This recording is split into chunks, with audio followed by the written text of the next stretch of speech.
ሳይሆን እኔ በዚህ ውሳኔ መቼም ማልደራደርበት ነው። መቼም ቢሆን ከውሳኔ ወደ ኋላ አልልም። እኔ ደግሞ ውሳኔ ስወስን ታውቂኛለሽ፣ አስቤበት አቅጄበት ነው የምወስነው።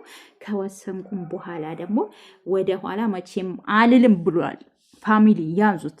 ይህ ነገር ብቻ እያዙልኝ። መቼም ቢሆን ከውሳኔ ወደ ኋላ አልልም ብሏል። እንግዲህ ሩታን አልፈልግም ከሄርሜላ ጋር ነው መሆን ምፈልገው ብሏል። እንግዲህ ያስቀምጠን።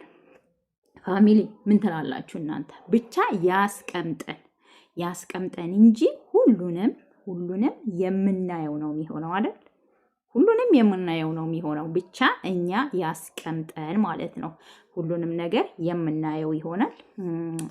ለዛሬ ይዤላችሁ የመጣሁት ቪዲዮ ይህንን ይመስል ነበር። በቀጣይ ቪዲዮ እስከምንገናኝ ደህና ሁኑልኝ።